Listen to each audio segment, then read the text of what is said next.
আমি সদায় একতা আমি এই পৰম্পৰাটো ধৰি ৰাখিব লাগিব আৰু সেই কাৰণে আজি তাৰিখত আমি সকলোৱে একগোট হ'ব লাগিব আমাৰ দল বিভিন্ন দল যুৱকসকল খেতিয়কসকল শিল্পীসকল শিপিনীসকল আমি সকলোৱে একগোট হ'ব লাগিব আমি বাস্তৱভাৱে যদি আমি একগোট হওঁ তো কোনো শক্তি আমাক পৰাজয় কৰিব নোৱাৰে কোনো শক্তি আমাক পৰাজিত কৰিব নোৱাৰে আজি সেই আমাৰ যে শক্তি বৃদ্ধি পাইছে যোৱা লোকসভা নিৰ্বাচনৰ পৰা যোৰহাট ধুবুৰী আৰু নগাঁও জিকা পিছত যেতিয়া আমাৰ শক্তি বৃদ্ধি পাইছে এতিয়া লাহে লাহে বিজেপি শিবিৰৰ ভিতৰত ভূমিকম্পন সৃষ্টি হৈছে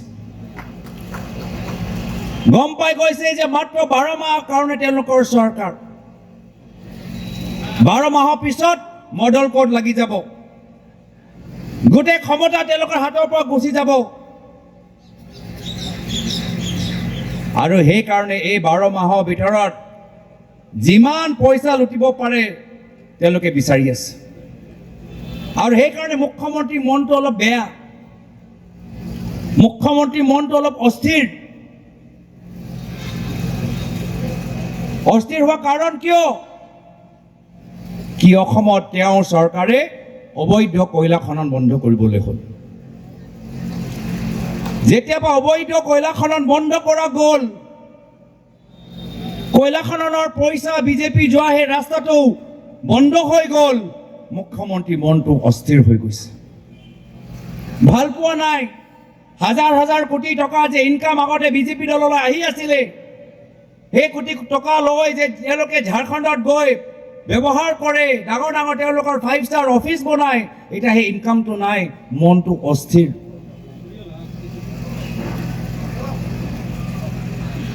লগে লগে ইহঁতৰ নিজৰ দলৰ ভিতৰতো কিছু সাংগঠনিক শীতল যুদ্ধ চলি আছে তাৰ বাবেও মন অস্থিৰ আৰু এই তেওঁলোকৰ মুখ্যমন্ত্ৰী চকী মাত্ৰ 12 মাহৰ কাৰণে আছে 12 মাহ পিছত তেওঁলোকৰ চকী যাব সেইটো খটাং তেওঁলোকে জানে তাৰ বাবে তেওঁ মনৰ অস্থিৰ হৈ আছে যাৰ ফলত আজি খুব ফেচবুক টুইটাৰ চাই আছে ফেচবুক টুইটাৰ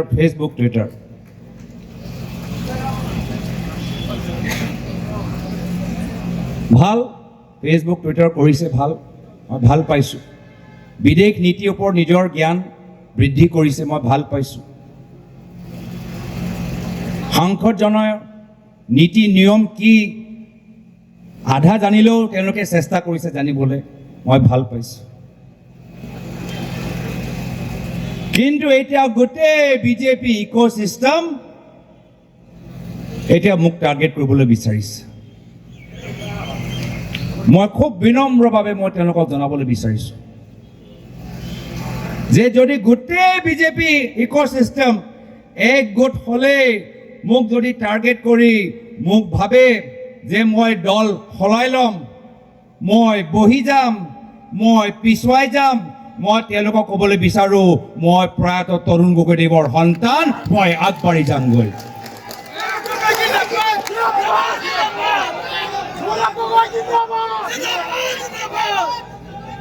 তেওঁলোকে যিমানে ফেচবুক টুইটাৰ লৈ অপপ্ৰচাৰৰ ভাবুকি লাখুটি লৈ যিমানে তেওঁলোকে চিঞৰ বাখৰ কৰক গৌৰৱ গগৈ ভয় নকৰে মই আগবাঢ়ি যাম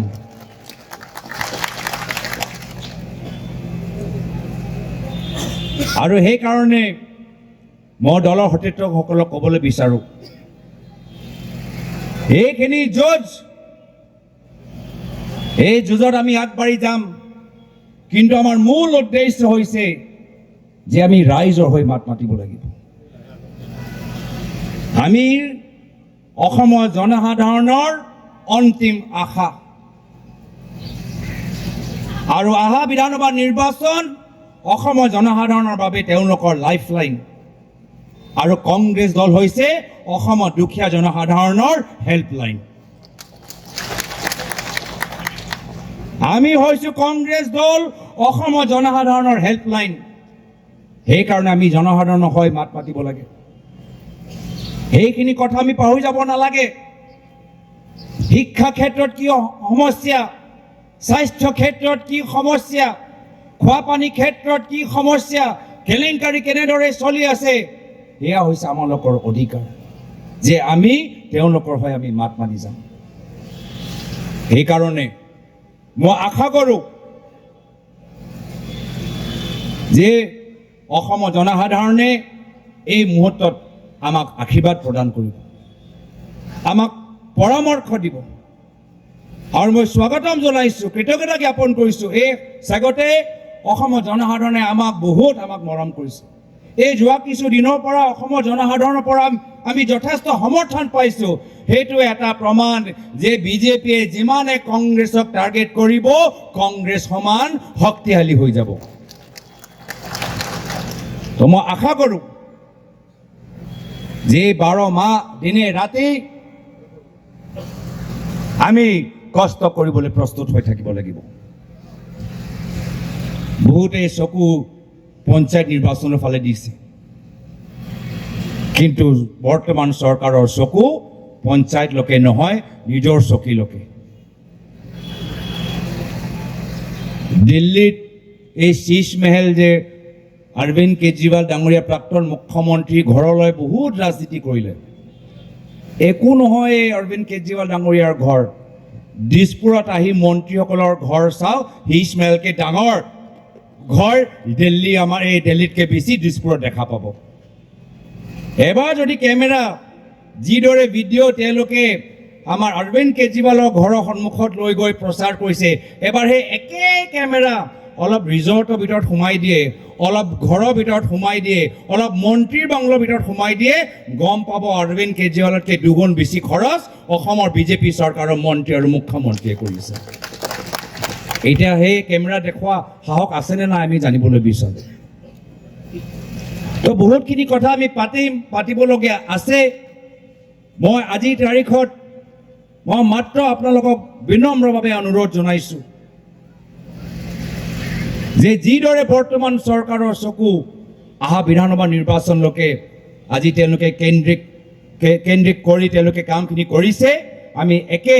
মনোভাৱ লৈ আমি কাম কৰিব লাগিব আৰু অসমৰ জনসাধাৰণৰ আশীৰ্বাদ আমাৰ লগত আছে অসমৰ জনসাধাৰণৰ আজি বিবেক শক্তি আৰু অসমৰ জনসাধাৰণৰ মৰম আজি চাই আমি গম পাই গৈছোঁ যে যদি আমি আজিৰ পৰাই ভালদৰে কাম কৰিম তেতিয়া নিশ্চয় ভৱিষ্যত কংগ্ৰেছৰ নেতৃত্বৰ চৰকাৰ হ'বলৈ গৈ আছে এইখিনিয়ে কথা কৈ মই ইয়াতে নিজৰ চমু দুএষাৰ সামৰিছোঁ ধন্যবাদ জয় হিন্দ জয় আই অসম